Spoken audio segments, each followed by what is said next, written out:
ഡോക്ടറെ ഇപ്പം ഈ ഒരുപാട് കൊലപാതകങ്ങൾ നടക്കുന്നു. അതിൽ പ്രധാനമായും വരുന്നത് ഈ വിവാഹിതരായ സ്ത്രീകൾ വിവാഹിതരായ തന്നെ പുരുഷന്മാരുമായി ഒരു പ്രണയത്തിലാകുന്നു, അല്ലെങ്കിൽ പൂർവ്വ വിദ്യാർത്ഥി സംഗമത്തിലൂടെ അത്തരമൊരു ബന്ധങ്ങൾ ഉണ്ടാകുന്നു.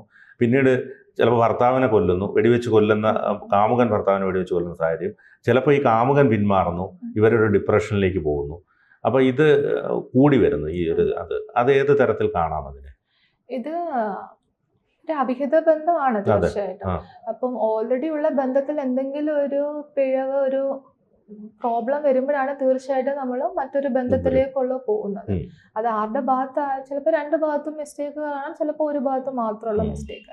ഇപ്പം നമ്മൾ റിലേഷൻഷിപ്പ് നോക്കുവാണെങ്കിൽ, ഇപ്പം ഏതൊരു റിലേഷൻഷിപ്പിലും പ്രത്യേകിച്ച് ഒരു വിവാഹ ജീവിതത്തിൽ ഒരു 3 കാര്യങ്ങളാണ് നമ്മൾ നോക്കുന്നത്. ഒന്ന് ഇന്റിമസി, രണ്ടാമത് നമ്മൾ പാഷൻ പറയും, മൂന്നാമത് കമ്മിറ്റ്മെന്റ്. ഇത് 3 ഉണ്ടെങ്കിലാണ് ഒരു ഐഡിയൽ മാരേജ്. ഇപ്പൊ ഒരു അറേഞ്ച് മാരേജ് ആണെങ്കിൽ ആദ്യം ഒരു കമ്മിറ്റ്മെന്റ് മാത്രമേ കാണത്തുള്ളൂ. ഒരുമിച്ച് ജീവിക്കാം എന്നുള്ള ഒരു കമ്മിറ്റ്മെന്റ് പുറത്ത് പരസ്പരം അറിയാത്ത 2 പേരാണെങ്കിൽ തീർച്ചയായിട്ടും കമ്മിറ്റ്മെന്റ് മാത്രമേ ഉണ്ടാകത്തുള്ളൂ. പിന്നീടാണ് അവർ പരസ്പരം അറിയുന്നത്, ഇപ്പൊ ഒരു ഇന്റിമസി ഒക്കെ വരുന്നു.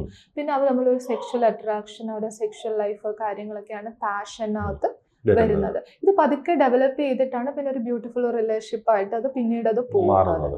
ഇപ്പൊ ലവ് മാരേജ് ആണെങ്കിൽ തന്നെ അവർക്ക് ഓൾറെഡി ഒരു ഇന്റിമസി പാഷനും കാണും. മിക്ക റിലേഷൻഷിപ്പിലും പാഷനും വന്നിട്ട് പിന്നീട് അവർ കമ്മിറ്റ്മെന്റിന് ഒരു തീരുമാനം എടുത്തു പോകുന്നു. ഇപ്പൊ ലിവിങ് ടുഗദർ ആണെങ്കിൽ അവർക്ക് കമ്മിറ്റ്മെന്റിന് താല്പര്യം കാണില്ല. അവർ നമ്മൾ ഇന്റിമസി പാഷനും കാണും. അപ്പൊ അവരൊരു വേണ്ട, നമുക്ക് ആ ഒരു കമ്മിറ്റ്മെന്റ് വേണ്ട, നമുക്ക് ലിവിങ് ടുഗദർ എന്നുള്ള രീതിയിൽ പോവാന്നുള്ള രീതിയിൽ പാഷൻ മാത്രമുള്ളതാണ് ഫസ്റ്റ് ഒരു ക്രഷ്, ഒരു ചെറിയൊരു അട്രാക്ഷന്, ഒരു ചിലത് ഇപ്പൊ ഒരു സെക്സ് മാത്രമായിട്ടുള്ള റിലേഷൻഷിപ്പ് ഇപ്പൊ ഒത്തിരി പേര് പ്രിഫർ ചെയ്യുന്നുണ്ട്.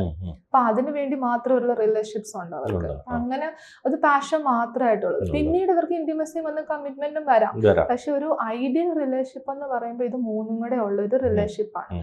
ഇത് 3 ഉണ്ടെങ്കിൽ പോലും കുറച്ച് വർഷങ്ങൾ കഴിയുമ്പോഴത്തേക്കും പതുക്കെ ആദ്യം ഈ പാഷൻ എങ്ങനെ നഷ്ടപ്പെട്ടു പോകും. അതായത് അവർ തമ്മിൽ ഇപ്പൊ എത്ര ഇന്റിമസി ഉണ്ടെങ്കിലും എത്ര കമ്മിറ്റ്മെന്റ് ഉണ്ടെങ്കിലും അവരുടെ പാഷൻ നഷ്ടപ്പെട്ട് കഴിയുമ്പോൾ അവർ തമ്മിലുള്ള സെക്ഷൽ അട്രാക്ഷൻ പതുക്കെ കുറയും. പക്ഷെ ബോഡി നീഡ്സ് പക്ഷെ ഇവർക്ക് ഉണ്ടാകുകയും ചെയ്യും. അപ്പം ദീർഘനാളുള്ള റിലേഷൻഷിപ്പിൽ ഈ പാഷൻ കുറയുന്നത് കാരണം അവര് പ്രോബ്ലംസ് വരികയും, അവര് പാഷൻ കുറയുമ്പോൾ വേറൊരു റിലേഷൻഷിപ്പിനെ പറ്റി, അത് അവര് വേറെ റിലേഷൻഷിപ്പ് അല്ല, അവർക്ക് കമ്മിറ്റ്മെന്റ് വേണ്ട, അവർക്ക് ആ ഒരു സെക്ഷൽ ഡിസയേഴ്സ് ഒന്ന് ഫില്ല് ചെയ്യാനായിട്ട് നമ്മുടെ റിലേഷൻഷിപ്പ്, ഇവിടുത്തെ റിലേഷൻഷിപ്പ് ഇതേപോലെ വേണം, പക്ഷെ ഇവിടെ ഒരു പാഷൻ കുറഞ്ഞു, പക്ഷെ എനിക്ക് അതൊന്ന് ഫില്ല് ചെയ്യണം, ബോഡി നീഡ്സിന് അവർക്കത് റിക്വയർഡ് ആണെന്ന് അവർക്ക് തോന്നുന്നത് കൊണ്ട് അവർ അതിനു വേണ്ടി മാത്രം അവർ വേറെ ആളുകളിലേക്കും അട്രാക്റ്റഡ്. അപ്പൊ ഇന്നിപ്പം ഒത്തിരി അവൈലബിൾ ആണ്, ഓൺലൈൻ വഴി ഡേറ്റിംഗ് ആപ്സ് കാര്യങ്ങളുണ്ട്, സോഷ്യൽ മീഡിയാസ് വഴിയൊക്കെ ഓരോരുത്തരെ പരിചയപ്പെടുമ്പോൾ പലരുടെ ഉദ്ദേശം ഈ ഒരു ഡിസയർ മാത്രം സാറ്റിസ്ഫൈ ചെയ്യാന്നുള്ള രീതിയിലായിരിക്കും. അപ്പുറത്തുള്ള ആള് ഇതേ ഉദ്ദേശത്തിലാണെങ്കിൽ വലിയ കുഴപ്പമില്ലാതെ കുറച്ച് വർഷങ്ങള് അങ്ങ് പോകും. ഇപ്പം ഒരു റിലേഷൻഷിപ്പ് ഇപ്പം നമുക്കും കുറച്ച് ഷോക്കിംഗ് ആയിട്ട് ആദ്യം ഫിലിംസിൽ കണ്ടാലും ഇപ്പം ഞങ്ങൾ ഒത്തിരി പേഷ്യൻസിനെ കാണുന്നുണ്ട് ഈ പാർട്ട്ണർ സ്വാപ്പ് ചെയ്യുന്ന ഒരു പരിപാടി. 2 പാർട്ട്നേഴ്സും 2 പേർക്കും അറിയാവുന്ന രീതിയിൽ തന്നെ ഈ ഒരു പാഷന്റെ ഒരു പ്രോബ്ലം വരുമ്പോഴത്തേക്കും സ്വിച്ച് ചെയ്യുന്ന ഒരു പരിപാടി ഉണ്ട്. അത് നമ്മളിപ്പോ പേഷ്യൻസിനെ ഇവിടെ കേരളത്തിൽ കാണുന്നുണ്ട്. പങ്കാളികൾ മാറും. അപ്പം ഇനിഷ്യലി ഞാൻ തന്നെ ആണെങ്കിലും ഒരു ഫിലിമിൽ കണ്ടപ്പോൾ ഇത് ഇവിടെ പോസിബിൾ ആണോ, ഒത്തിരി കാശുള്ളവർക്ക് മാത്രം ഉള്ളതെന്ന് വിചാരിച്ചെങ്കിലും ഇപ്പം എറണാകുളത്ത് പ്രാക്ടീസ് ചെയ്യുമ്പോൾ ഞാൻ ഇത് കാണുന്നുണ്ട്. ഒന്നിലധികം കേസുകൾ OP-യിൽ വരുന്നുണ്ട്. അത് അവർക്കത് നോർമലാണ്. കുറച്ച് നാൾ കഴിയുമ്പോൾ ഇവിടെയും പ്രശ്നങ്ങൾ ഉണ്ടാവും. പക്ഷെ അങ്ങനെ അല്ലാത്ത കേസുകളും ഉണ്ട്. ഒരു റിലേഷൻഷിപ്പിൽ ഒരു പങ്കാളി മാത്രം ഇത്തരം കാര്യങ്ങൾക്ക് വേണ്ടി പുറമെ പോകുന്ന ആളുകളും ഉണ്ട്. അപ്പൊ ഞാൻ പറഞ്ഞ പോലെ അപ്പുറത്തിരിക്കുന്ന വ്യക്തിക്കും ഈ ഒരു പാഷൻ എന്നുള്ള കാര്യം ഫില്ല് ചെയ്യുന്നത് മാത്രമായിരിക്കില്ല, അവർക്ക് വേറെ ദുരുദ്ദേശങ്ങൾ കാണാം, അല്ലെങ്കിൽ പറഞ്ഞ പോലെ ലൈംഗികമായിട്ട് മറ്റു രീതിയിൽ ഉപയോഗിക്കാൻ അവർ ഉദ്ദേശിക്കാം, അല്ലെങ്കിൽ അവർ ചിലപ്പോൾ സീരിയസ് ആയിരിക്കാം. അവരുടെ ലൈഫിൽ ഇഷ്യൂ വന്നിട്ട് അവരുടെ കമ്മിറ്റ്മെന്റ് ഇല്ലാണ്ടായിട്ട് അവർ ചിലപ്പോൾ പുതിയൊരു പാർട്ട്ണറെ ജെന്യുവൻലി തേടുന്ന ആളുകളുമായിരിക്കും. അങ്ങനെ വരുമ്പോഴായിരിക്കും ഇവിടെ പാഷന് വേണം. അപ്പൊ അവർ നോക്കുമ്പോൾ നമ്മളെ പോലെ തന്നെ ഫാമിലിയിൽ ഇഷ്യൂ ഉള്ള ഒരാളെന്നായിരിക്കും അവർ ചിന്തിക്കുന്നത്. അപ്പൊ ആളും ഡെഫിനറ്റ്ലി കമ്മിറ്റ്മെന്റ് മാറ്റിയിട്ട് അല്ലെങ്കിൽ അത് ഡിവോഴ്സ് ആയിട്ട് നമ്മളെ അക്സെപ്റ്റ് ചെയ്യുന്നുള്ള രീതിയിലായിരിക്കും ചിലപ്പോൾ ഇപ്പോഴത്തെ വ്യക്തി വരുന്നത്. പിന്നീട് കുറച്ച് കഴിയുമ്പോഴാണ് ഈ ഒരു ഉദ്ദേശം മാത്രമേ ഉള്ളൂ, നമ്മൾ ചീറ്റ് ചെയ്യപ്പെടുകയാണെന്നുള്ള രീതി വരുന്നത്. ചിലർക്കത് പകയാകാം. കൂടുതൽ ആളുകളും ഡിപ്രഷനിലേക്ക് പോവുകയും കാര്യങ്ങളുമാണ് നമ്മൾ കണ്ടുവരുന്നത്. ചിലർക്കത് പകയാകാം, അത് പിന്നെ ഒരു കുറ്റത്തിലേക്കും ക്രൈമിലേക്കും ഒക്കെ നീങ്ങുന്ന രീതി. 2 രീതിയിലും അത് വരാം. ഇത് കോമൺലി കാണുന്ന കാര്യങ്ങളാണ് പറഞ്ഞത്. വളരെ കുറച്ചെങ്കിലും ഈ പേഴ്സണാലിറ്റി ഇഷ്യൂസ് വഴി നമ്മൾ കാണുന്നുണ്ട്. അത് പറയുകയാണെങ്കിൽ ബോർഡർ ലൈൻ പേഴ്സണാലിറ്റി എന്ന് പറഞ്ഞൊരു പേഴ്സണാലിറ്റി ഇഷ്യൂസ് ആണ്. അങ്ങനെയുള്ളൊരു റിലേഷൻഷിപ്പിൽ കയറുമ്പോൾ പ്രോപ്പറായിട്ട് ട്രീറ്റ്മെന്റ് എടുക്കുന്നില്ല, ഒരു കൗൺസിലിങ് ഒരു തെറാപ്പി ഒന്നും ഇല്ലാത്തവരാകുമ്പോൾ ഇവർക്ക് പെട്ടെന്ന് ബോറടിക്കും. ഈസിലി ഗെറ്റിംഗ് ബോർഡ് എന്നുള്ളതാണ് ഇവരുടെ ഒരു വലിയ നേച്ചർ. പെട്ടെന്ന് ബോറടിക്കും. അപ്പൊ ഏത് റിലേഷൻഷിപ്പിലാണെങ്കിലും അവർക്ക് പെട്ടെന്ന് അത്രയും ലോങ് ടൈം ഒരു കമ്മിറ്റ്മെന്റ് ഇവർക്ക് പറ്റത്തില്ല. അങ്ങനെ വരുമ്പോഴത്തേക്ക് ഇവര് വേറെ പാർട്ട്ണറിലേക്ക് പോവുകയും അങ്ങനത്തെ ഇഷ്യൂസും പെട്ടെന്ന് ബ്രേക്കപ്പ് പോകുന്ന അടുത്ത റിലേഷൻഷിപ്പിലേക്ക് പോകാനൊക്കെ ഉള്ള ഒരു സാധ്യത കൂടുതലുണ്ട്. അപ്പൊ അപ്പുറത്തുള്ള വ്യക്തി ഇത് അറിയാതെ ഒരു സീരിയസ് റിലേഷൻഷിപ്പിന് വേണ്ടി വരികയാണെങ്കിൽ അവിടെയും ഇഷ്യൂസും കാര്യങ്ങളും ഒത്തിരി കാര്യങ്ങൾ കാരണം ഇതേപോലെ പ്രോബ്ലംസ് വരാം. പലപ്പോഴും ഈ പറഞ്ഞതുപോലെ ഇത്തരത്തിലൊരു ബ്രേക്കപ്പ് ആകുമ്പോഴത്തേക്ക് ഇവരുടെ ലോകം മുഴുവൻ അതിലായി മാറുന്നു. അപ്പൊ അവർക്ക് അത് ഉൾക്കൊള്ളാൻ കഴിയാതെ വരും.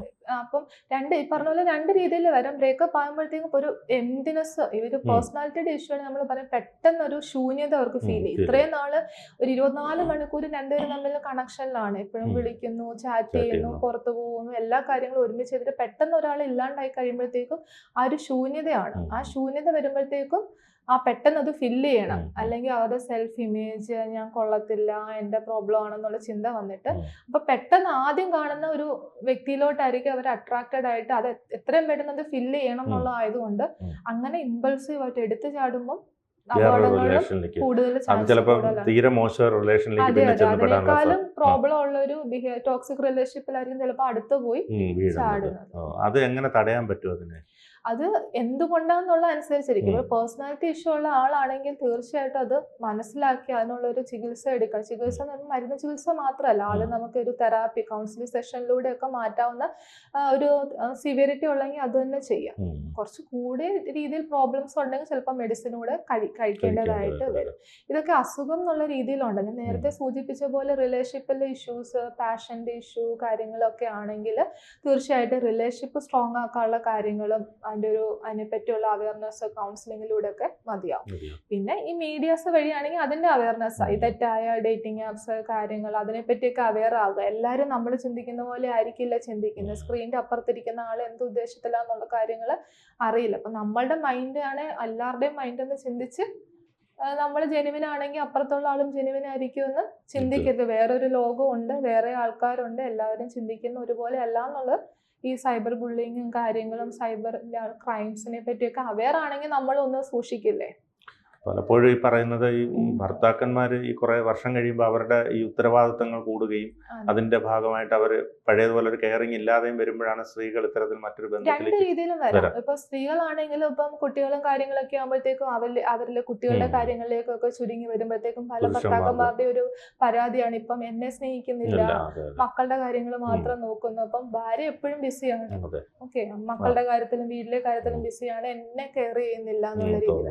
നേരെ തിരിച്ച് ഇപ്പം ഭർത്താക്കന്മാരാണെങ്കിലും വീട്ടിലെ നമ്പേഴ്സ് കൂടുമ്പോഴത്തേക്ക് ഉത്തരവാദിത്തം കൂടുന്നു. അപ്പൊ ഒരു മിഡിൽ ക്ലാസ് ഒരു ഫിനാൻഷ്യലി അത്ര സ്ട്രോങ് അല്ലെങ്കിൽ തീർച്ചയായിട്ടും അതിനുള്ള ഓട്ടം കൂടും, വർക്ക് ലോഡ് കൂടും, അവിടുത്തെ സ്ട്രെസ് കൂടും, പ്രോബ്ലംസ് കൂടും. ഇപ്പൊ വീട്ടിലോട്ട് വരുമ്പോഴത്തേക്കും ഒരു പഴയ രീതിയിലുള്ള അവർക്കൊരു ക്വാളിറ്റി ടൈം ഒരുമിച്ച് സ്പെൻഡ് ചെയ്യാൻ, പഴയ പോലെ ഒന്ന് പുറത്ത് പോകാൻ, ചിലപ്പോ ഒന്ന് ഇരുന്ന് സംസാരിക്കാൻ പോലും പറ്റാതെ വരും. അപ്പൊ അതിന്റെ പ്രശ്നങ്ങൾ തീർച്ചയായും. അതെ, അപ്പം ജോലി സ്ഥലത്തുള്ള ആരെങ്കിലും ചിലപ്പോ അവര് അങ്ങനെ കണ്ടെത്തും. അപ്പൊ വീട്ടിൽ അങ്ങനെ പ്രോബ്ലം ഉള്ള സ്ത്രീകളാകുമ്പോഴത്തേക്കും അവർക്ക് സമയമുണ്ട്, ഹസ്ബൻഡിന് സമയമില്ലാതെ. അപ്പൊ തീർച്ചയായിട്ടും കയ്യിൽ ഇപ്പം പുറത്തു പോകുന്നവരാണെങ്കിൽ അങ്ങനെ കയ്യിൽ മൊബൈൽ ഉണ്ടല്ലോ.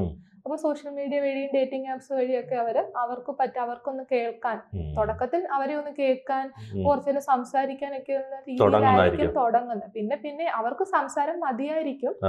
പക്ഷെ അപ്പുറത്തുള്ള ആൾക്ക് ഈ ഒരു നീഡ് കൂടെ ഉണ്ട്, അതുകൂടെ ഞാൻ സാറ്റിസ്ഫൈ ചെയ്താലേ ഞാൻ ഉദ്ദേശിക്കുന്ന പോലെ എനിക്കൊരു ക്വാളിറ്റി ടൈം കിട്ടത്തുള്ളൂ എന്ന് വരുമ്പോ അതൊരു ചൂഷണമാണ്. ആ രീതിയിൽ ഇവരെ എക്സ്പ്ലോർ ചെയ്യാനായിട്ട് പിന്നെ അതിനുശേഷം സ്കിപ്പ് ചെയ്ത് പോവുകയും. അതെ, പിന്നെ അവര് പോകുമ്പോഴത്തേക്കും പിന്നെ അടുത്ത ഡിപ്രഷൻ കാര്യങ്ങളും ഒക്കെ ആയിട്ട്. അപ്പൊ അത് ശരിയായ ഒരു കൗൺസിലിംഗിലൂടെ തന്നെ അത് മാറ്റിയെടുക്കാൻ പറ്റും. അത് മെഡിസിന്റെ ഒന്നും ആവശ്യം, ഇത്തരം കാര്യങ്ങളെ പറ്റി അവയർനെസ്സും കാര്യങ്ങളൊക്കെ മതിയാവും. കൂടുതൽ വാർത്തകളും വിശേഷങ്ങളും നിങ്ങളിലേക്ക് എത്താൻ ABC മലയാളം സബ്സ്ക്രൈബ് ചെയ്യുക, ബെൽ ബട്ടണും അമർത്തുക.